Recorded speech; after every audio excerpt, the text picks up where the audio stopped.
বনি ইসরাইলের একজন আল্লাহর যুবক বান্দা সারাদিন 24 ঘন্টা আল্লাহর ইবাদতে কাটাইতো। যুবক শ্রেণী, আপনাদেরকে বলতেছি, আল্লাহর ওলি হওয়া লাগবে, আল্লাহর বন্ধু হওয়া লাগবে। যুবক ভাই, যৌবন জাত যুদ্ধে যাবার সময় তার ওই আল্লাহর ওলি, ওই যুবক বান্দা 24 ঘন্টা আল্লাহর ইবাদতে কাটাইতো। ইমাম আহমদ ইবনে হাম্বল কিতাবুজ জুহুদের মধ্যে লেখেন 24 ঘন্টা আল্লাহর ইবাদতে কাটায় যুবক।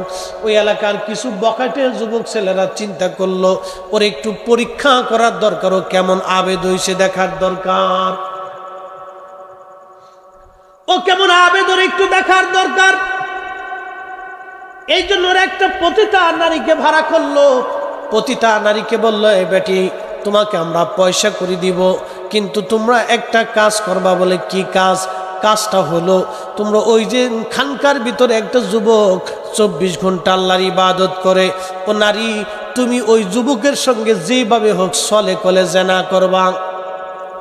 ওই যুবকের সাথে জেনা করার জন্য ওই এলাকার বখাটে ছেলেরা এক পতিতা নারীকে ভাড়া দিল। ও নারী, যদি যুবকের সাথে তুমি জেনা করতে পারো, তোমাকে অনেক পয়সা করে দেব। হাজরাতে ইমাম আহমদ ইবনে হাম্বল কিতাবুজ জুহুদের মধ্যে তিনি লেখেন, ওই মহিলা একদিন ওই যুবকের খানকায় চলে গেল। রাত্র গভীর, আকাশে মেঘ, বৃষ্টি চলতেছিল। মেয়েটা পতিতা নারী ঘরের দরজার মধ্যে টুকা দিয়ে বলে, হো আল্লাহর বান্দা, আমি একজন অসহায় নারী, আমাকে একটু জায়গা দাও, প্রশ্রয় দাও। এই ঝড় তুফানে আমি একাকী বড় বিপদগ্রস্ত হয়ে গেছি, আমাকে তোমার ঘরের মধ্যে একটু সুযোগ দাও। যুবক চিন্তা করল, একজন অবলা নারী ঘরের বাহিরে, আজ বৃষ্টি বাদলের দিন, তুফানের দিনে আমার কাছে আশ্রয় চাই, যদি না দিই রব্বে কারিমের দরবারে কি জবাব দিব। তার চিন্তা হলো, আল্লাহর কাছে আমি কি জবাব দেব। সে দরজা খুলে পাশে এক জায়গা তার জন্য বিশ্রামের ব্যবস্থা করলেন। আর যুবক বাতি জ্বালাইয়া নামাজের মধ্যে দাঁড়াইয়া মুসল্লায় নামাজ পড়তে শুরু করলেন। একবার জোরে বলা যাবে কি মারহাবা। ঠিক এমন সময় ওই যুবকের চিন্তা তো আল্লাহকে খুশি করা, আর ওই মহিলার চিন্তা হলো এই যুবককে কি করে নিজের বশে আনা। কিন্তু মহিলা জানে না, এই যুবক তো যুবক, সেই যুবক আর এই যুবক এক যুবক না। ওই মহিলা ওই অবস্থায় সে তার অঙ্গভঙ্গি দিয়া পতিতা নারী, তো ওদের কাজই তো পুরুষে আকৃষ্ট করা। এই নারী সুন্দরী রূপসী পতিতা নারী যুবককে আকৃষ্ট করে তার দিকে জেনার জন্য। নামাজরত অবস্থায় এ যুবক তার অন্তরের মধ্যে সাই দিল, হ্যাঁ আমি জেনা করব। দেখেন, এই আল্লাহওয়ালা যুবকের অন্তরের মধ্যে সাই দিল, হ্যাঁ আমি জেনা করব। ঠিক এমন সময় তার মনে যখন জেনার চিন্তা আসলো, তার মনের মধ্যে আর একটা চিন্তা আসলো, এই মন নফস, এই নফস তরিকতের ভাষায় এটা যদি কন্ট্রোল করতে পারা যায়, তাহলে সে অরিজিনাল সালেক হতে পারে। এই জন্য আমার পীর মুর্শিদ, আমার হুজুর কেবল একটা কথা বলতেন, বাবা হর হামেশা সদা সর্বদা আল্লাহর জিকিরে নিজের জিহ্বাখানা তুমি সিক্ত রাখবা। বাবা, যদি আল্লাহর জিকিরে তোমার নিজের জিহ্বাখানা সিক্ত রাখতে পারো, তাহলে তুমি হালাক হবে না, তোমার চিন্তা হবে না, তুমি জাহান্নামী হবে না। সবসময় নিজের জিকির জিহ্বাখানাকে আল্লাহ আল্লাহ আল্লাহ আল্লাহ জিকিরের জিহ্বাখানা সিক্ত তুমি রাখবা, আর হামেশা জিকির করবা। এই জন্য মাগরিবের নামাজের পরে কিছু সময় জিকির, এশার নামাজের পরে কিছু সময় জিকির, ফজরের নামাজের আগে কিছু সময় জিকির, আসরের নামাজের পরে কিছু সময় জিকির, জোহরের নামাজের পরে কিছু সময় জিকির আমাদেরকে করতে বলা হয়েছে। কি কথা কোন ঠিক কিনা? প্রিয় ভাইরা আমার, বোনেরা আমার, মনোযোগ দিয়ে শুনিয়া যান। এই যুবকের অন্তরের মধ্যে সাই দিল, আমি জেনা করব। কিন্তু যুবক এবার চিন্তা করলো, হে মন, হে নফস, তুমি তো জেনা করতে চাও, তাহলে জেনা করলে তো জাহান্নামের আগুনে তুমি পুরবা। যুবক রে, তাহলে জেনা করার আগে দুনিয়ার আগুন একটু পুড়ে দেখো, আগুনের স্বাদ কেমন তোমার লাগে। যে বাতি জ্বলতেছিল ওই বাতির মধ্যে নামাজ পড়া শেষ করার পরে যুবক তার প্রথম আঙ্গুলটা ওই বাতির মধ্যে আগুনের মধ্যে ধরলো, আগুনের মধ্যে ধরলো, তত সময় পর্যন্ত আগুনের মধ্যে ধরে রাখলো, তার পুরা আঙ্গুলটা আগুনে পুড়ে গেল। তারপরে সে আবার নামাজে দাঁড়ায় গেল। একবার জোরে বলা যাবে কি মারহাবা। আল্লাহ কোরআনে ওয়াজ করলেন, ইন্নামাল মুমিনুনাল্লাযীনা ইযা যুকিরাল্লাহু ওয়াজিলাত কুলুবুহুম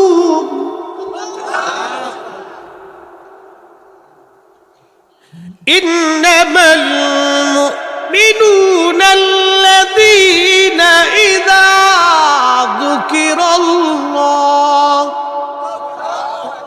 মুমিন তো তারাই, মুমিনের পরিচয় আল্লাহ কোরআন শরীফে দিচ্ছেন। মুমিনের পরিচয়, মুমিন তো তারাই যাদের অন্তরে আল্লাহর স্মরণ আসে। কার স্মরণ? কার স্মরণ? আল্লাহর স্মরণ আসে। মুমিন তো তারাই যাদের স্মরণে আল্লাহর স্মরণ আসে। আসার সঙ্গে সঙ্গে তাদের অন্তরটা আল্লাহর ভয়ে থরথর থরথর করে কাঁপতে থাকে। অন্তরটা আল্লাহর ভয়ে কাঁপে যে আমার কি করে আমি মিথ্যা কথা বলবো, কি করে আমি মানুষ ঠকাবো, কি করে মালে ভেজাল দিব, কি করে আমি অন্যায় করব, কি করে আমি খারাপ কাজ করব। আল্লাহর কোরআন বলে মুমিন তারাই যাদের স্মরণে আল্লাহর স্মরণ আসে। স্মরণ আসার সঙ্গে সঙ্গে আল্লাহর ভয়ে তাদের হৃদয়টা কাঁপতে থাকে, হৃদয়টা কাঁপতে থাকে। মুমিন তারাই। একবার জোরে বলা যাবে কি মারহাবা। ওই আল্লাহর বান্দা সে আগুনের মধ্যে নিজের আঙ্গুল ঢুকাই দিল। প্রথম আঙ্গুল দেওয়ার পরে আঙ্গুল পুড়ে গেল। সে আঙ্গুল পোড়ানোর পরে আবার সে নামাজে দাঁড়ায় গেল। নামাজে দাঁড়ায় যাওয়ার পরে তারপরে আবারও মহিলাটা অঙ্গভঙ্গি দিচ্ছিল। না না না, সে মহিলা অঙ্গভঙ্গি দেওয়ার পরে তার অন্তর আবার চিন্তা করলো না আমি জেনা করব।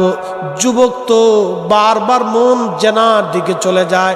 আবার বলো অন্তর, তুমি জেনার দিকে নিজের মনটাকে ঝুঁকায় নিচ্ছ। আর জাহান্নামের আগুনে পুরার আগে দুনিয়ার আগুনে পুড়ে দেখো মজা কেমন। এই বলে সে দ্বিতীয় আঙ্গুলটা আগুনের মধ্যে ঢুকাই দিল। এরপরে আগুনের দ্বিতীয় আঙ্গুল পুড়ে গেল। আবার নামাজে দাঁড়ানোর পরে অন্তরটা আবার শয়তান ওয়াসওয়াসা দিল।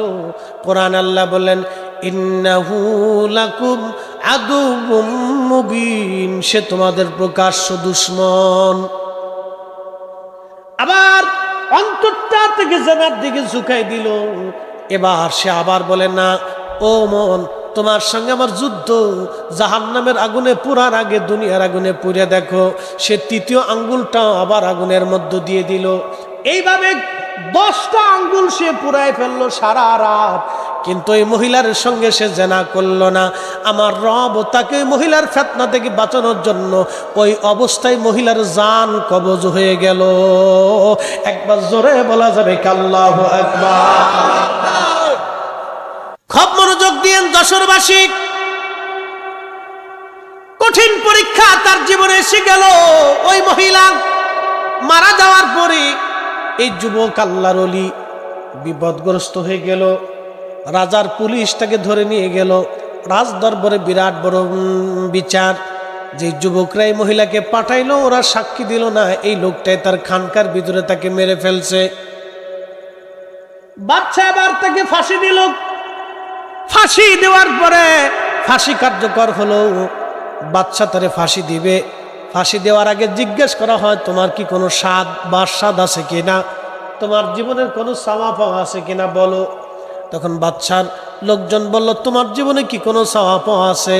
তখন ওই আল্লাহর যুবক অলি বলতেছে, হ্যাঁ আমার জীবনে একটু চাওয়া আছে, আমার একটু সময় দেন, আমি 2 রাকাত নামাজ পড়ে আল্লাহর দরবারে মোনাজাত করব। একবার জোরে বলা যাবে আল্লাহু আকবার। ইয়া আইয়ুহাল্লাযীনা আমানু ইসতাঈনু বিস বিস-সাবরি ওয়াস-সালাহ।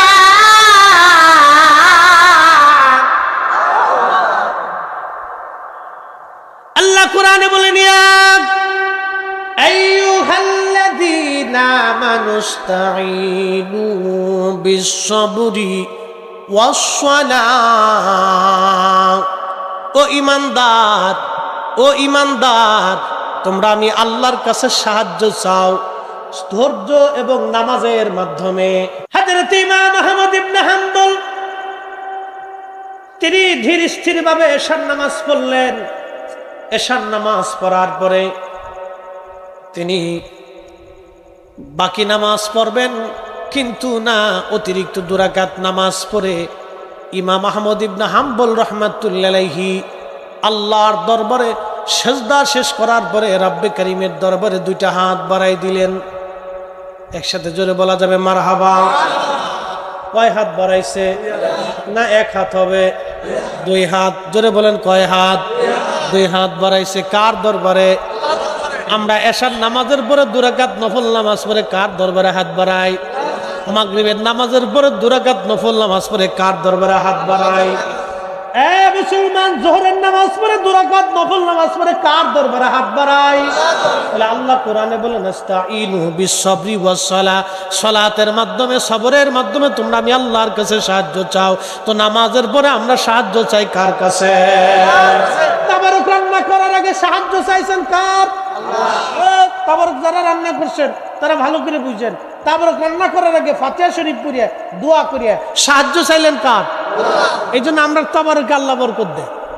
হযরত ইমাম আহমদ ইবনে হাম্বল রব্বে করিমের দরবারে হাত বাড়াই দিয়ে বলেন, হে রব, আমি আহমদ ইবনে হাম্বল আজকে জীবনের বহু বছর আপনি আপনার নবীর জবানের হাদিসের খেদমত করেছি। আল্লাহ, আমি তো আপনার গোলাম। আল্লাহ, আমি আপনার গোলাম। আজকে 4টা বছরই জালিম বাদশা আমার পিঠের চামড়া উঠিয়ে ফেলছে। 4টা বছর ধরে পিঠের মধ্যে গা হয়েছে, আল্লাহ গন্ধ ছুটে গেছে। আমি অবস্থায় আপনার সেজদা দিয়েছি। আল্লাহ, 4টা বছরে একটা বারের জন্য আমি তার বিরুদ্ধে আপনার দরবারে অভিযোগ পেশ করে নেই। আল্লাহ, শুনলাম সকালবেলা আমাকে ফাঁসি দিবে। রব, আমি আহমদ ইবনে হাম্বল নিরুপায় হয়ে আপনার দরবারে আজকে হাত বাড়াইছি। আল্লাহ, এই কোরআন নিয়ে তার সাথে খলিফার সাথে ঝগড়া শুরু হলো। খলিফা বলল, কোরআন আল্লাহর সৃষ্টি। ইমাম আহমদ ইবনে হাম্বল বললেন, না, কোরআন আল্লাহর সৃষ্টি না, এটা আল্লাহর কালাম। আল্লাহর জবানের কথা কখনো সৃষ্টি হতে পারে না। মারহাবা বলবেন? এটা কার কালাম? কার জবানের কথা? তো আল্লাহ কি সৃষ্টি না স্রষ্টা? আল্লাহ মাখলুক না খালিক? খালিক। আল্লাহ খালিক। আল্লাহর জবানের কথা মাখলুক হয় না। আল্লাহর জবান আল্লাহ, আল্লাহ। আল্লাহর কথা আল্লাহর কালাম, এটা সৃষ্টি না, এটা আল্লাহর জবানের কালাম। একসাথে বলবেন না মারহাবা? খলিফা বলতেছে না এটা সৃষ্টি, আর ইমাম আহমদ ইবনে হাম্বল বলে না সৃষ্টি না, এটা আল্লাহর কালাম। শেষ সময় হযরত ইমাম আহমদ ইবনে হাম্বল হাত তুলে বললেন, রব, জীবনের শেষ সময় হাত বাড়াইছি। আল্লাহ, আমি আহমদ ইবনে হাম্বল আপনার গোলাম। যদি কোরআন শরীফ আপনার সৃষ্টি হয় তাহলে আপনি আমারে হেদায়েত করেন। আপনি আমারে হেদায়েত করেন, আমার অন্তর পরিবর্তন করে দেন। আর যদি এই কোরআন আপনার সৃষ্টি না হয়, আপনার কালাম হয়, কালামুল্লাহ হয়, তাহলে হে রব, আপনার কাছে দরখাস্ত করি ওই বাদশা থেকে আপনি আমাকে নিস্তার দিয়ে দেন। কবুল হয়ে গেল। মারহাবা খান। কি হলো? কবুল হয়ে গেল। এই জন্য আল্লাহ রাসূল বলেন, উম্মত সাহাবী এসে জিজ্ঞেস করলেন, ইয়া রাসূলুল্লাহি, কোন সময়ের দোয়া কবুল হয়? আল্লাহ রাসূল বললেন, জাওফুল লাইলিল আখির, শেষ রাতের দোয়া কবুল হয়। তাহাজ্জুদের সময় দোয়া কবুল হয়, রহমতের সময় কবুল হয়। এই জন্য আমার পীর ও মুর্শিদ শেষ রাত্রিবেলা আমাদেরকে লাঠি দিয়ে কুচায় কুচায় ধাক্কায় উঠাইতেন। উঠো উঠো জাকেরানো, ঘুমে কেনে অচেতন, রহমত যাই রে বয়ে, খুলে দেখো দুই নয়ন, উঠো উঠো আসে কানো, ঘুমে কেনে অচেতন। বাজান বন্ধু আমার, খুব মনোযোগ দিয়ে শুনিয়া যান। নবীজি বললেন জাওফুল লাইলিল আখির, শেষ রাত্রের দোয়াগুলি কবুল হয়ে যায়। অদবুরুস সালাতিল মাকতুবা, ফরজ নামাজের পরে দোয়া করলে কবুল হয়। একবার জোরে বলা যাবে কি মারহাবা? কোন সময়? ফরজ নামাজের পরে দোয়া করলে কবুল হয়। আমরা বলছি না রাসূল বলছে? তাহলে রাসূলের কথা মনে হয় মিথ্যা? হ্যাঁ, ভুল টুল আছে? নবী না বুঝেই বলছে। الذي خلقك فسواك فعدلك في أي صورة ما شاء ركبك। কার কালাম? الذي خلقك, তিনি তোমাদেরকে সৃষ্টি করেছেন। কে? الذي خلقك فسواك فعدلك। আল্লাহর কালাম কত সুন্দর! সুন্দর লাগে? মজা লাগে? যদি না লাগে তাহলে বুঝবেন আপনার অন্তর মরিচিকা পড়ে গেছে।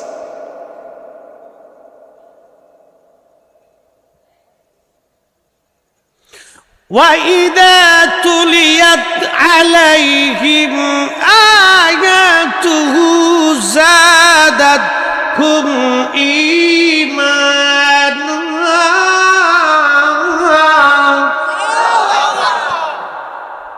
মুমিন তো তারাই যখন আয়াত শুনবে তখন তাদের ঈমান বেড়ে যাবে। যারা বলেন কথা কন না কেন? কি বাড়বে? ঈমান বাড়বে, তাদের কাছে ভালো লাগবে। না ঠিক আছে, কথা বুঝতে পারছে? হ্যাঁ, এটা আল্লাহর কালাম। সৃষ্টি করছে কে? অহংকার কি আমার না আল্লাহর? ছিলাম হলাম পানি, নুতফা, সে ওয়াজে গেলাম, নুতফা পানি ছিলাম। এই পানিটা বিশেষ প্রক্রিয়া আল্লাহ মায়ের রেহেমে দিয়ে দিল। এরপর আমি ফরিদি সাহেব মায়ের পেটের ভিতরে আস্তে আস্তে আল্লাহ পাক আমাকে সুবিন্যস্ত করতে লাগলেন। আঙ্গুলের জায়গায় আঙ্গুল দিলেন, চোখের জায়গায় চোখ দিলেন, কানের জায়গায় কান দিলেন। কান যদি এইখান দিয়ে বাদ দিয়ে কপালের উপর দিয়ে দিতেন, পৃথিবীর কোনো ডাক্তার ছিল কপালতে কান এখানে লাগাই দিবে? জিহ্বা যদি ভিতরে না দিয়ে আল্লাহ পায়খানা রাস্তায় দিয়ে দিতেন, পৃথিবীর কোন ডাক্তার ছিল এখান থেকে খুলে এখানে এনে লাগায় সেট করে দিবে? আমার দিকে তাকান, পৃথিবীর সব বিজ্ঞান যদি এক জায়গা হয়, আল্লাহর দেওয়া একটা জিহ্বার মতো জিহ্বা বানাই দিতে পারবে? কি জিহ্বা আল্লাহ বানাইছে! আম দিলেন কয় আম, জাম দিলেন কয় জাম, লেবু দিলেন কয় লেবু, ভাত দিলেন কয় ভাত, মাছ দিলেন কয় মাছ, গোশ দিলেন কয় গোশ। জিহ্বা কয়টা? খাবার খেলেন হাজার কোয়ালিটির, জিহ্বা একটা। স্বাদ দিলেন সব কয়টারই। এই মালিকের নাম কি? এই কারিগরের নাম কি? জিকির হবে কার? সেজদা হবে কার? নামাজ হবে কার? দোয়া চাবো কার কাছে? আল্লাহর কাছে। তো উসিলা ধরতে পারে, উসিলা ধরতে পারে। বলে উসিলা কি বুঝাইতেছি। সহিহ বুখারী হাদিস। মদিনাতে বৃষ্টি হয় না। কি হয় না? বৃষ্টি হয় না। বৃষ্টির খুব অভাব। বৃষ্টি না হতে সারা মদিনায় দুর্ভিক্ষ লেগে গেল। কি দুর্ভিক্ষ! ঘাস হয় না, উঠে ঘাস খাইতে পারে না। আপনার ছাগল, উট, দুম্বা, ভেড়াগুলি শুকাই যাইতে লাগ। খেজুরের বাগান নুবজে গেল। সাহাবে کرام এসে বলেন, ইয়া আমিরুল মুমিনিন, হযরত ওমরের জমানায়, ইয়া আমিরুল মুমিনিন, বৃষ্টির বড় অভাব, এখন কি করবেন আপনি করেন। হযরত খাদিম রাসূল আনাস রাদিয়াল্লাহু আনহু থেকে হাদিস আসছে, তিনি বলতেছেন, আমি দেখলাম হযরত ওমর আল্লাহর দরবারে হাত তুলে দিয়ে দোয়া করতেছে। ওয়া ইন্না কুন্না নাতাওয়াসসালু বিআম্মিন নাবিয়্যিনা, ও আল্লাহ এতদিন তোমার নবীর উসিলা ধরে দোয়া করছি, আজকে তুমি আমাদেরকে বৃষ্টি দিতে। আল্লাহ আজকে তোমার নবীর চাচা হযরত আব্বাস রাদিয়াল্লাহু আনহু উসিলা ধরলাম, ওয়া ইন্না কুন্না নাতাওয়াসসালু বিআম্মিন নাবিয়্যিনা, আমাদের নবীর চাচার উসিলা ধরলাম। আল্লাহ তুমি আমরা নবীর চাচার উসিলায় আমরা তুমি বৃষ্টি দাও। আসতে হয়ে গেছে গা। কার উসিলা? আল্লাহর উসিলা না, বুঝেন নাই কথা। নবীজির চাচার উসিলা চাইতেছে কার কাছে? আমরাও কার কাছে? না হাত উঠে খাজা বাবা আমরা দেন, এরকম কোন সিস্টেম আছে আটটুসি? না, এরকম কোন সিস্টেম নাই। এই যে আজকে এখানে যত রাত দোয়া হয়েছে, যা হয়েছে, যা দেখছেন, এটাই আটটুসিতে হওয়া। মাগরিবের নামাজ, ওই এশার নামাজ, ওই আপনার জোহরের নামাজ, আসরের নামাজ, এরপর মোরাকাবা মুশাহাদা, একটু জিকির ফিকির, দোয়া, তালিম, তরবিয়ত, যা এখানে আজকে যা হয়েছে ও আটটুসিতে তাই। এর সুল পরিমাণ কোনো ব্যতিক্রম নাই। এখানে যা হয়েছে ওইটি আটটুসিতে তাই। তো খুব মনোযোগ দিয়ে উসিলা ধরতে পারে, দোয়ার ভিতরে উসিলা ধরতে পারে। সাবু কার কাছে? একসাথে বলেন, কার কাছে? দিবে কে? দেয় কে? আল্লাহ দেয়। খুব মনোযোগ দিয়ে হাজরা তো আমার উসিলা ধরলেন, হে রব এতদিন তোমার নবীর উসিলা ধরলাম, আজকে তোমার হাবিবের চাচা জানের উসিলা ধরলাম। রব্বুল আলামিন বৃষ্টি নাই, আপনি বৃষ্টি দিয়ে দেন। খাদিমুর রাসূল হযরত আনাস বলেন, আমি দেখলাম ক্বালা ফায়াসকুন, তিনি বলতেছেন আমি দেখলাম অঝোর দ্বারে আল্লাহর আকাশে মেঘ হইয়া হযরত ওমর দোয়া করতে করতে তুমুল আকারে বৃষ্টি নামা শুরু হয়ে গেল। আল্লাহু আকবার, আল্লাহু আকবার। উসিলা আসেনি? কথা কোন উসিলা আসেনি? সাহাবীরা উসিলা ধরছেনি? সাহাবীদের যদি উসিলা লাগে তাহলে আমরাও লাগবো। কি কথা কন না? সাহাবীদের যদি উসিলা লাগে তাহলে আমাদের উসিলা লাগবে। এখন কেউ যদি বলে উসিলা শিরিক, তাহলে বুঝবো সাহাবীর চাইতে বেশি বুঝছে, হযরত ওমরের চাইতে বেশি বুঝছে। হযরত ওমরের চাইতে যে বেশি বুঝবে, আজকে ওমর যদি জিন্দা থাকতেন সিটকিনির কষাতে বাইরে ওর সামনে উঠেই ফেলাইতেন। কথা কন ঠিক কিনা? প্রিয় মুসলমান, খুবই মনোযোগ দিয়ে কথাগুলি শুনে যান। এই কোরআন শরীফ আল্লাহ বলেন, আমি তোমাকে সুবিন্যস্ত করলাম, যেখানে চোখ ছিল না সেখানে চোখ দিলাম, দেহ ছিল না দেহ দিলাম, শক্তি ছিল না শক্তি দিলাম। ও বাজান খুব মনোযোগ দেন, কিছুই ছিল না সব আমি আপনাদেরকে দিলাম। আহা, দোয়ার কথা বলছিলেন ইমাম আহমদ ইবনে হাম্বল, দোয়া করলেন আল্লাহ আপনি এবার ফয়সালা করেন, হে রব এই জুলুম থেকে, জালেম থেকে আপনি আমারে বাঁচান। দোয়া কবুল হয়ে গেল আসমানে, আল্লাহর ওলির দোয়া মঞ্জুর হয়ে গেল। আল্লাহর ওলি যখন হাত তুললেন দোয়া কবুল হয়ে গেল। কবুল হয়ে যাওয়ার পরে সকালবেলা ফজরের নামাজ পড়ে ইমাম আহমদ ইবনে হাম্বল ভাবলেন আজ আমার ফাঁসি হবে।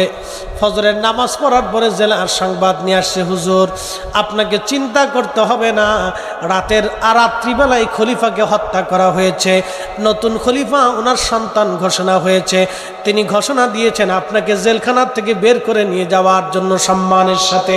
একবার জোরে বলা যাবে কি মারহাবা? ইজ্জতের মালিককে আল্লাহ। কবুল হয়ে গেল দোয়া। ওই যে যুবক, মনে আছে না আপনাদের? ওই যে যুবক, ওই মহিলা পতিতা নারী মারা গেল। মারা যাওয়ার পরে এবার বাদশা তারে ফাঁসি দিবে। যুবক ডাক দিয়ে বলল, তাহলে আমাকে একটু সময় দাও, আমি 2 রাকাত নফল নামাজ পড়ে আল্লাহর দরবারে দোয়া করব।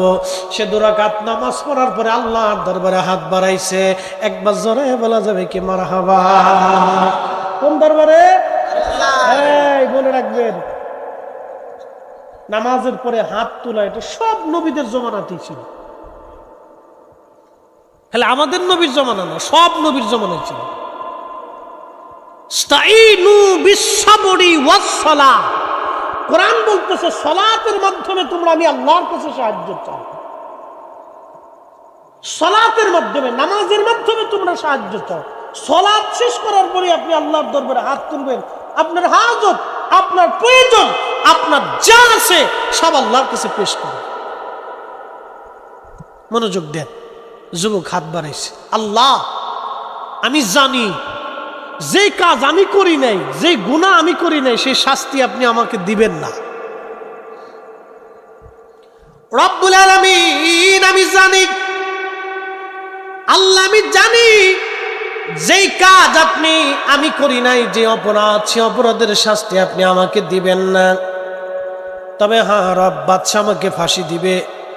সবাই জানে এই নারীকে আমি হত্যা করেছি, কিন্তু আপনি তো জানেন আমি নারী হত্যা করি নাই। আপনি নিজেই তাকে নিয়ে চলে গেছেন। আল্লাহ, এখন যদি বাদশা আমারে মেরে ফেলে দেয়, তাহলে সবাই জানবে যে আমি তাকে হত্যা করেছি। তাহলে আবেদ এবং আলেমদেরকে মানুষ সন্দেহান করবে, আলেমকে এবং আবেদকে মানুষ সন্দেহ করবে যে আলেমরা আর আবেদরা লুচছে। ওরা, আমি আপনার কাছে দরখাস্ত করি আল্লাহ, আপনি আমাকে এই অবস্থায় মৃত্যু দিবেন না, যে সারা জীবন আমি একজন আলেম এবং আবেদের কলঙ্ক হয়ে থাকব। আল্লাহ, এত বড় কলঙ্ক নিয়ে আপনি আমার মৃত্যু দিয়েন না গো আল্লাহ। যখন এই যুবক দোয়া করলো, হযরত ইমাম আহমদ ইবনে হাম্বল রাহমাতুল্লাহ আলাইহি কিতাবুজ জুহুদের মধ্যে তিনি লেখেন, তখন আল্লাহ পাক ওই মহিলাটাকে জিন্দা করে দিলেন। একবার জোরে বলা যাবে কি মারহাবা? এই দেখেন, আমার দিকে তাকান, ওয়াজ আমার শেষ, ওয়াজ শেষ পর্যায়ে নিয়েছি দুইটা কথা বলার জন্য। লাস্ট, আল্লাহর রসুলের হাদিসে, বুখারীতে কিতাবুর রিকাক একটা হাদিস আছে, মান আদালি ওয়ালিয়ান ফাকাদ আযানতুহু বিল হারব। যে ব্যক্তি আমি আল্লাহর ওলির সাথে দুশমনি করে, আমি আল্লাহ তার সাথে যুদ্ধ ঘোষণা করি। একসাথে জোরে বলা যাবে সুবহানাল্লাহ। যে ব্যক্তি আমি আল্লাহর ওলির সাথে দুশমনি করে, আমি আল্লাহ তার সাথে যুদ্ধ ঘোষণা করি। এই ওলির সাথে তারা দুশমনি করলো এই যুবক আল্লাহর ওলির সঙ্গে তাকে ফাঁসানোর জন্য, কিন্তু ওই পতিতা নারী জিন্দা হয়ে গেল। পতিতা নারী জিন্দা হয়ে বাদশাকে বলল, হে বাদশা, আপনি মনে করছেন এই যুবক আল্লাহওয়ালা ব্যক্তি আমাকে হত্যা করেছে? না না না না, উনি আমাকে হত্যা করে নাই, উনি আমাকে হত্যা করে নাই, বরং আমি তাকে পরিচিত করার জন্য, জেনা করার জন্য উদ্বুদ্ধ করেছিলাম। আল্লাহ আমার মৃত্যু দিয়ে দিয়েছেন, তিনি আমাকে যে হত্যা করেন নাই তার বাস্তব প্রমাণ। তার আঙ্গুলের দিকে তাকান, সে আমার সাথে জেনা করবে না বিদায় তার 10টা আঙ্গুল আগুনের মধ্যে পুড়াই ফেলেছিল। একবার জোরে বলা যাবে আল্লাহু আকবার। না হাত উঁচা করে বলেন আল্লাহু আকবার। সাহায্য করে কে? ইজ্জত কার হাতে? ইজ্জত দেয় কে? ইজ্জত নেয় কে? আল্লাহ। আল্লাহ আল্লাহ বলেন, ওয়ালিল্লাহিল ইজ্জাতু ওয়ালিরুসুলিহি ওয়ালিল মুমিনিনা ওয়ালাকিন্নাল মুনাফিকিন,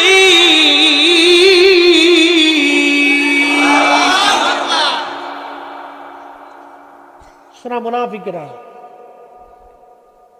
ওয়ালিল্লাহিল ইজ্জাতু ওয়ালিরুসুলিহি। আল্লাহর কোরআন বলে, হুজুর আপনি বলেন ইজ্জত আমি আল্লাহর, সম্মান আমি আল্লাহর, ওয়ালিরুসুলিহি আপনি নবীর। ইয়া রাসূলুল্লাহ, ওয়ালিল মুমিনিন, মুমিনে কামেল যারা আল্লাহওয়ালা তাদের ইজ্জত। ওয়ালাকিন্নাল মুনাফিকিনা লা ইয়ালামুন, মুনাফিক যারা তারা বুঝে না, মুনাফিক যারা তারা বুঝে না, মুনাফিক যারা তারা বুঝে না। আমার বাড়ি ফরিদপুরের কানাইপুর, বেশি দূরে না। কালকে আপনাদের এখানে মাহফিল আসবে কে? নাসিরউদ্দিন যুক্তিবাদী সাহেব আসবে না? উনি হলো গোপালগঞ্জের, আর আমি হলো ফরিদপুরের, পাশাপাশি এলাকা। খুব সুন্দর ওয়াজ করে। আল্লাহ ওনাকে ভালো হায়াতের তৈবা দিয়ে ভালো ওয়াজ করার তৌফিক দিক, বলে না আমি মাঝে মধ্যে ওনার আলোচনা শুনি, ভালো লাগে। খুব সুন্দর যুক্তি উপস্থাপন করে, খুব মাশাআল্লাহ ভালো। আল্লাহ হায়াত দিক, দোয়া করি ভাইয়ের জন্য, খুব মনোযোগ দেন। আমার এই কানাইপুরে আমাদের এলাকায় এক ধনাঢ্য ব্যক্তি ছিল। তো ইনি চিন্তা করলেন আটটুসি এত গরু ছাগল যায়, তো এত তো বিরাট বড় মেলা মিলেছে, তো আমি একটা মেলা মিলিয়ে দিই, পয়সা করি আছে। সে চিন্তা করছে আটটুসি মানুষ মানে গরু খালি খাইতে যায়, তো সে চিন্তা করলো আটটুসি যেহেতু এত গরু ছাগল যায়, তা আমি একটু পাল্লা দিই। 80 দশকের কথা, আমাদের এলাকার খুব পয়সাওয়ালা লোক ছিল। ছেলে বলে না, আরে রাস্তার এই পাশে তোরা দাঁড়ায় কি গল্প করস, বিতরায় ভাই বিতরায়। ওরা ছেলে বলে, ওরা বুঝে না, ওরা চিন্তা আছে লাস্টে খিচুড়ি দিবেন, ওটা খেয়ে চলে যাবে। কি কথা করল, ওখান চিন্তা হলো, ওখান নিয়ে তোলে খিচুড়ির টুপলার দিকে কোন সময় দিবে। ওরা চিন্তা আছে হুজুরি শেষ করে না, কে খুব কষ্টে আছে ওরা, ঠিক আছে না, ওদের চিন্তা হলো দেয় না কে, ই তাড়াতাড়ি শেষ করে নাকি, কারণটা কি। যাই হোক, দেখছি, তোরা চিন্তা করিস না, দেখছি, একটু অপেক্ষা কর, আমরা দেখছি ইনশাল্লাহ। তো যাই হোক, এই লোকে সে হুজুরের সাথে পাল্লা শুরু করলো যে আমিও একটা মেলা মিলাবো। এটা কইরা সে এরকম প্রত্যেক বছরে 2-4-5টা করে গরু জবাই দেয়, নিজের পয়সা আছে। লোকটা অনেক দিতে দিতে 40-50টা করে গরু জবাই দেয়, বিরাট বড় মেলা মিলে ফেললো। আল্লাহ তো সুযোগ দেয়, দেখি তুমি কি করো। কিন্তু তার উদ্দেশ্য তো খারাপ, তার উদ্দেশ্য ছিল আল্লাহর ওলির সাথে এসে পাল্লা দিবে।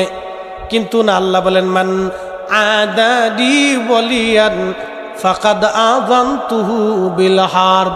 ওলির সাথে দুশমনি করলে আমি আল্লাহ তার সাথে যুদ্ধ ঘোষণা করি।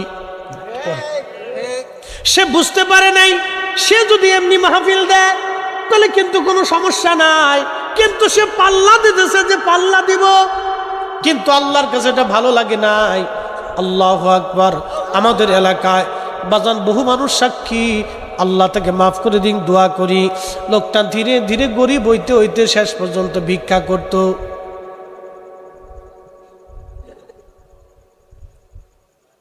আমি আল্লাহর ওলির কোনো কারামত বিশুদ্ধ না হলে আমি বলি না, এটা আমার।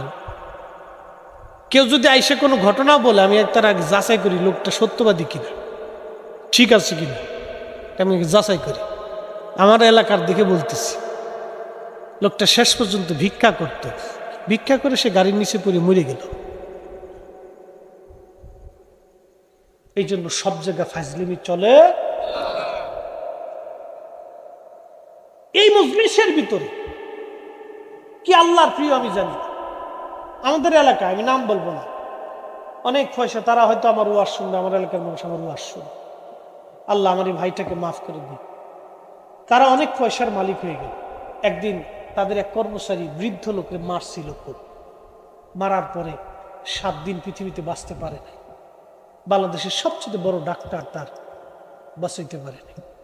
এই বৃদ্ধ লোকটা কেঁদে কেঁদে বদদোয়া করছিল, আল্লাহ কসম করে বলি, এমন ভাবে বদদোয়া লেগে গেল, 7 দিনের ভিতরে সে মারা গেল, জ্বর হইয়া, বাঁচতে পারে নাই। আল্লাহ কখন কার পছন্দ করবে আপনিও জানেন না, আমিও জানি না। কি কতক্ষণ ঠিক কিনা? আমি বক্তা হয়েছি বিদায় বিরাট কিছু না।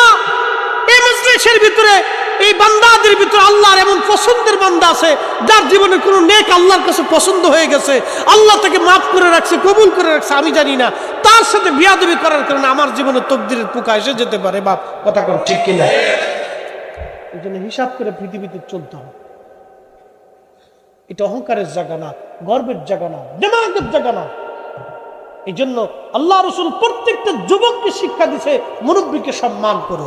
প্রত্যেকটা মুরব্বীকে শিক্ষা দিছে, যুবকদেরকে তোমরা ভালোবাসো, এইভাবে শিক্ষা দিছে।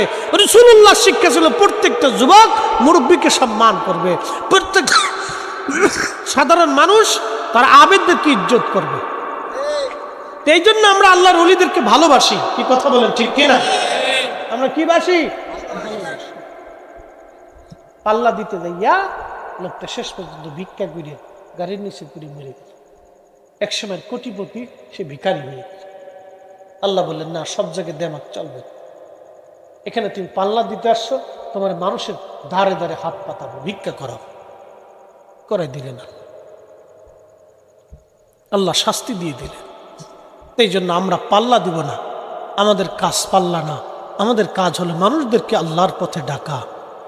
কি কথা বলেন ঠিক কিনা? কার দিকে ডাকা? আল্লাহর দিকে। এখন যে মানবে সে মানবে, যে মানবে না ওখানে আমার কোনো জোর জুলুম নাই, আমার কোনো অধিকার নেই। মানবে না সেটা তার, কবর তার, হাসর তার। একদিন মাটির ভিতরে হবে ঘরে মন আমার, কেন বাঁধো দালান ঘর, মন আমার কেন বাঁধো দালান ঘর। একদিন মাটির ভিতরে হবে ঘরে মন আমার, কেন বাঁধো দালান ঘর, মন আমার কেন বাঁধো দালান ঘর। আল্লাহ কোরআনে বলেন সুম্মা আমাতাহু ফাআকবারা, আমি তার মৃত্যু দিব এবং আমি তারে কবরস্থ করব। সুম্মা ইযা শাআ আনশারা, এরপর আমি আল্লাহ আবার তাকে জীবন দিয়া পুনরুত্থিত করিয়া আমি আল্লাহর দরবারে তারে হাজির করাবো। এই ক্ষমতার মালিক একমাত্র আমার আল্লাহ। কথা বলেন ঠিক কিনা? মরা লাগবে? কথা কর না, মরণ হবে। কোথাও পালানোর কোনো ব্যবস্থা আছে? নাস্তিকরা বলে ওদের বিশ্বাস হলো এই আল্লাহ খুদা কিছু নাই। নাস্তিকরা বিশ্বাস করে যে আল্লাহ বলতে কিছু নাই, প্রকৃতির মাধ্যমে সব হয়। নাস্তিকরা কয়। আচ্ছা আপনাদেরকে একটা প্রশ্ন করি, ওদেরকে জিজ্ঞেস করুন যে ভাই তাহলে তোর জন্মটা কি প্রকৃতির মাধ্যমে হয়েছে না তোর বাবা মার মাধ্যমে হয়েছে? কি কথা কন না? এই যে আল্লাহ কোরআনে বললেন যে মিন নুতফাতিন খালাকাহু ফাকাদ্দারা, আমি তোমাকে পানি থেকে, তোমার বাবার নির্গত পানি নুতফা বীর্য থেকে আমি আল্লাহ তোমাকে সৃষ্টি করেছি, সুবিন্যস্ত করেছি। এই যে কোরআনের বিধান, আল্লাহর আইন, আল্লাহ শিক্ষা দিলেন 1450 বছর আগে।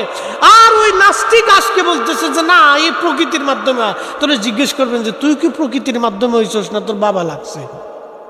তাহলে আল্লাহ 1450 বছর আগে বলছে যে তোমাকে সৃষ্টি করতে হলে তোমার বাবা লাগছে, তোমার মাও লাগছে।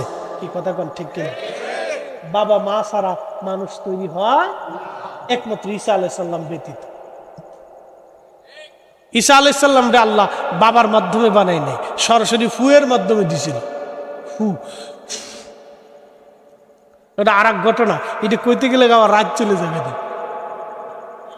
হ্যাঁ মন চাইতেছে শুনতে? হ্যাঁ বলবো? ওরে সব চালাবো? এ 11:15 বাজে, তাহলে 15 মিনিট ইনশাল্লাহ। একসাথে বলি তো আল্লাহু আকবার। 15 মিনিট। ঈসা আলাইহিস সালাম নবী, তার নাম হযরত মারিয়াম আলাইহিস সালাম। মারিয়াম পৃথিবীর বিশ্ব সুন্দরীদের মধ্যে অন্যতম শ্রেষ্ঠ সুন্দরী। আল্লাহ তাকে অনেক সুন্দর করে বানাইছিলেন হযরত ঈসা আলাইহিস সালামের আম্মা জানকে। পবিত্রা, সতী, সাদিবা, তাহেরা, তাইয়্যিবা নারী ছিলেন। এতই পবিত্র ছিলেন যে পৃথিবীর কোন পরপুরুষ তার চেহারা দেখে নাই। একসাথে বলবেন না আল্লাহু আকবার। এতই পবিত্র ছিলেন, ছোঁয়া তো দূরের কথা, স্পর্শ করা তো দূরের কথা। আর আমার দেশের বেডিটা ঠিকঠাক না, বেডি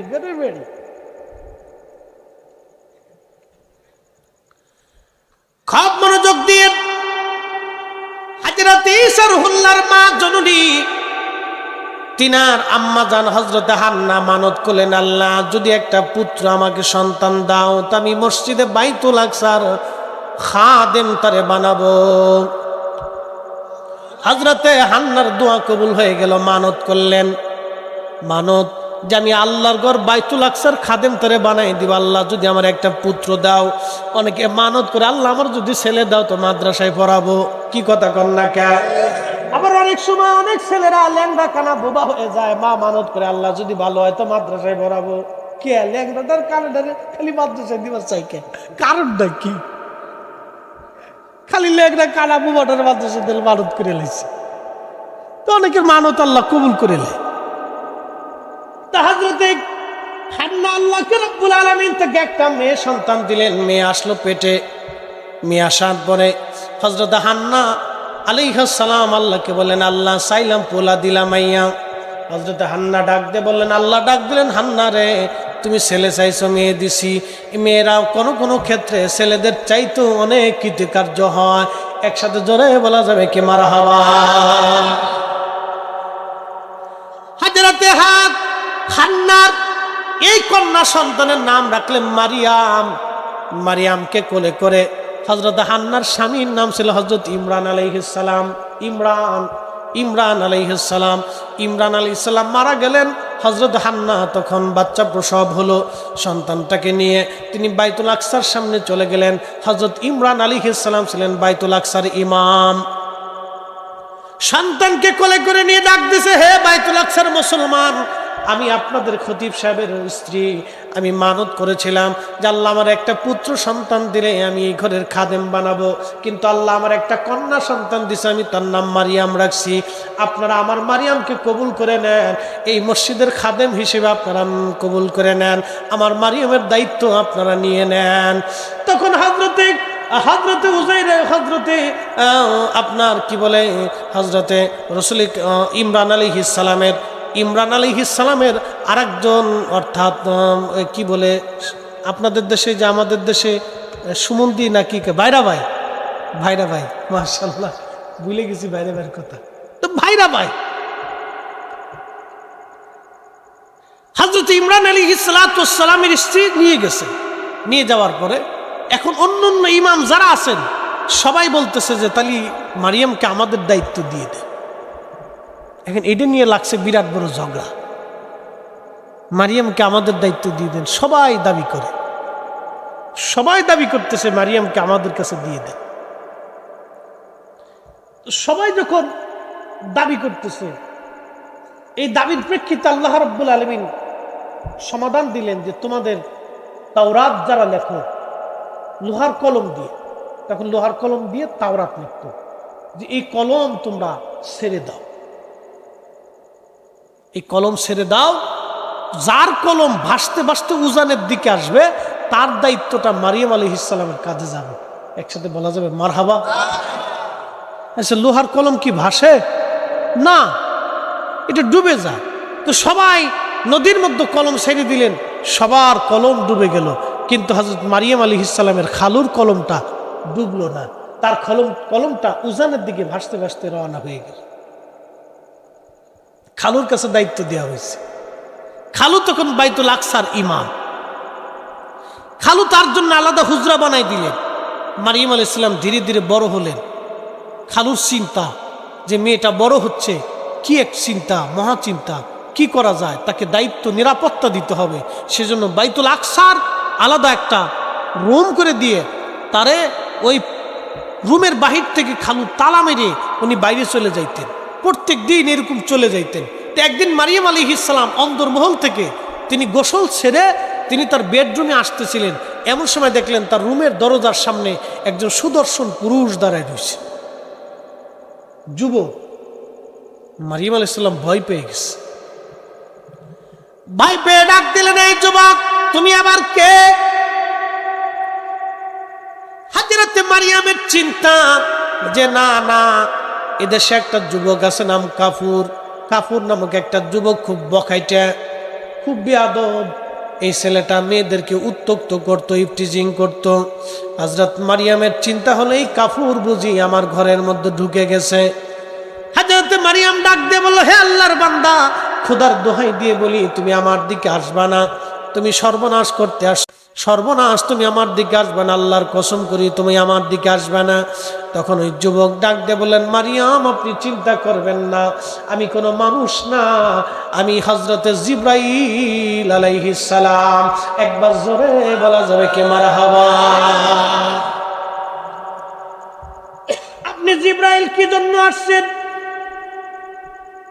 বলে আমি জিবরাইল আসছি আপনাকে একটা পবিত্র সন্তান দেওয়ার জন্য। হযরত মারিয়াম বললেন, জিবরাইল আপনি আসছেন সন্তান দেওয়ার জন্য, আমার তো বিয়ে হয় নাই, কোনো পুরুষ আমাকে স্পর্শ করে না, আমাকে দেখেও নাই। সুবহানাল্লাহ বলবেন। মারিয়াম আলাইহিস সালাম বলতেছে যে কোনো পুরুষ আমাকে দেখে নাই, আমাকে। মারিয়াম এই কথা বলার পরে জিবরাইল বললেন, কুন ফায়াকুন, আল্লাহ যেইভাবে বলবে সেইভাবেই হবে। আপনি হাঁ করেন, আমি আপনাকে ফু দিব। হযরত মারিয়াম দূর থেকে হাঁ করলেন, জিবরাইল আলাইহিস সালাম দূর থেকে ফু মারলেন। ওই ফুয়ের মাধ্যমে হযরত ঈসা রুহুল্লাহ মায়ের পেটে চলে গেলেন। আল্লাহর পক্ষ থেকে সরাসরি রুহু একবার মার পেটে চলে গেছে জিবরাইলে ফুয়ের মাধ্যমে। এক আশ্চর্য নিদর্শন, আল্লাহ সরাসরি চলে গেছে। পবিত্র নারীর যখন আল্লাহ সন্তান দিয়ে দিলেন, হযরতে মারিয়াম আলাইহিস সালাতু ওয়াস সালাম মায়ের পেটের মধ্যে হযরত ঈসা রুহুল্লাহ চলে গেলেন। একসাথে জোরে বলা যাবে কি সুবহানাল্লাহ। আল্লাহু আলা কুল্লি শাইইন কাদির। সমস্ত ক্ষমতার মালিক কে? আল্লাহ, এতে কোনো সন্দেহ নাই। কথা কোন ঠিক কিনা? তাহলে আমরা ছেলে মেয়ে চাবো কার কাছে?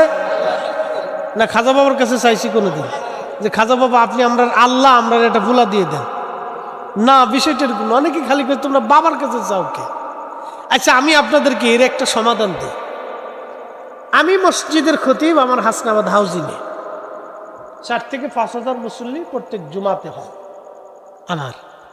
তো খুব মনোযোগ দিয়ে মুসল্লিরা অনেক সময় এসে আমার কাছে আবদার করে যে হুজুর আমার ছেলের বিয়ে হয় না, ব্যবসা ভালো হয় না, এটা সেটা স্লিপ দেয়। তা আমি এটা কাগজে সুন্দর করে দোয়ার আগে লিখি, ঢাকা তো লিখতে হয়, তো সুন্দর করে লেখা এই আমি কে কোন দোয়া কোন বিষয় দোয়া এটা লিখে সুন্দর করে রেখে দিই সাইডে, জায়নামাজের নিচে। আবার কিছু হাদিয়া করেও দেয়, কেউ দেয় কেউ দেয় না। যে দেয় তার জন্য দোয়া করি, যে দেয় না তার লেগেও করি। আর কন্যা যে হুজুর টিয়া পেয়ে দোয়া করতেছে না, দোয়া করি। তো মনোযোগ দেন। আমার কাছে অনেকে এসে দোয়া চাইছে যে হুজুর আমার 10 বছরের বাচ্চা কাচ্চা হয় না, আপনি একটু দোয়া করেন যাতে আল্লাহ আমার একটা সন্তান দেয়। আচ্ছা, সন্তান কি আমি দিব না আল্লাহ দিবে? আমার কাছে দোয়া চাওয়াটা কি তার অপরাধ?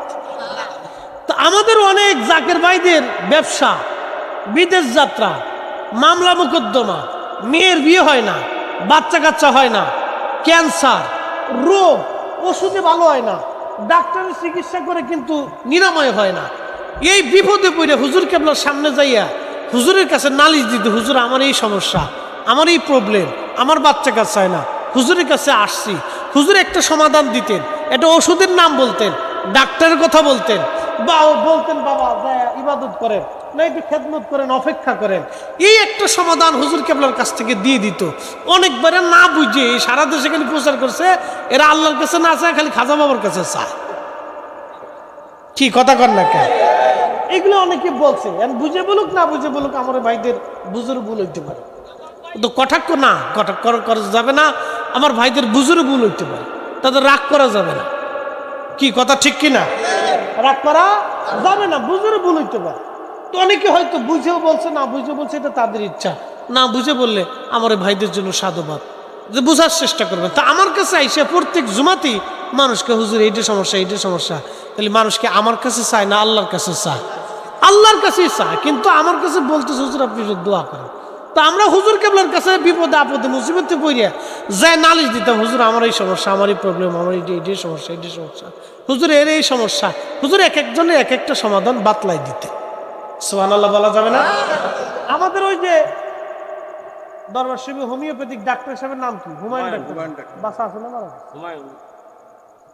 হুমায়ুন ডাক্তার কি বাসা আছে কিনা আমি কইতে মারা গেছে? ডাক্তার সাহেব মনে মারা গেছে, হুমায়ুন ডাক্তার।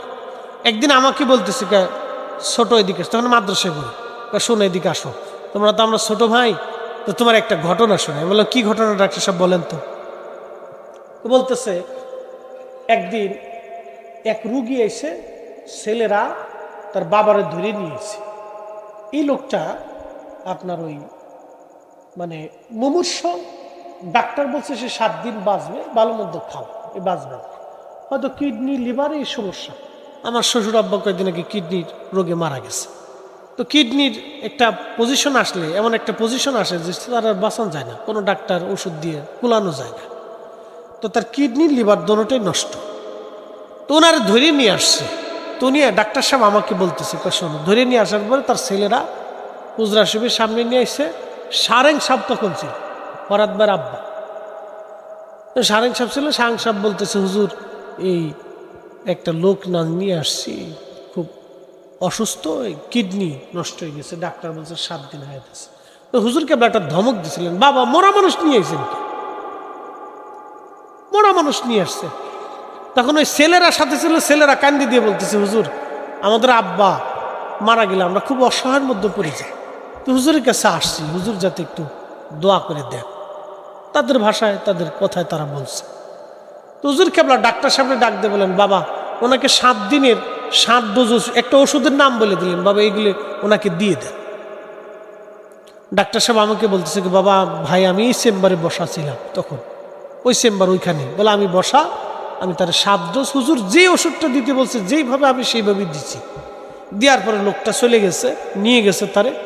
ঠিক 7 দিন পরে 8 দিনের দিন লোকটা আমার চেম্বারের সামনে হাইটে যাইতেছে।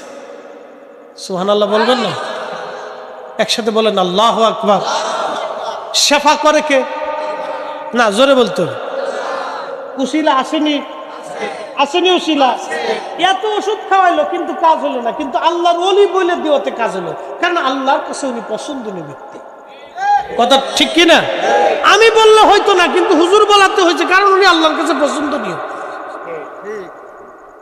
তো খুব মনোযোগ দিয়ে হাইটে যাইতেছে। তা আমি তার ডাক দিয়ে বললাম, ভাইজান দাঁড়ান দাঁড়ান, সময় নাই, আগে হুজুর কেবলার কাছে যাইতে হবে।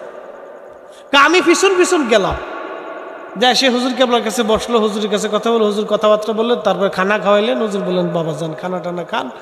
সে লোকটা খাইয়ে দিয়ে পরে শেষে আমার চেম্বারে এসে গল্প টল্প করিয়া সময় টময় কাটে, পরে সে কয়েকদিন থাইকে পরে বাড়ি গেল। এগুলো তো বাস্তব, এগুলো শিরিক না, এগুলো বেদাত না। একটা মুসিবতে পড়লে মানুষ ডাক্তারের কাছে যাবে, বিপদে পড়লে পুলিশের কাছে যাবে, টাকার দরকার হলে প্রতিবেশীর কাছে যাবে, খাবারের দরকার হলে ভিক্ষুক আপনার কাছে চাবে। কি বাবা, কথা ঠিক কিনা? ভিক্ষুক তো চাবে, বাবা দয়া করে কিছু দেয়। এটা ভিক্ষা, শিরিক না, এটা চাবে।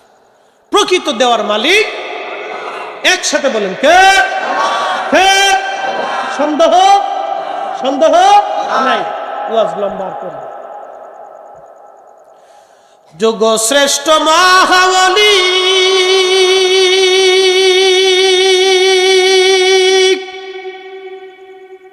আমার খাজা মাওলানা,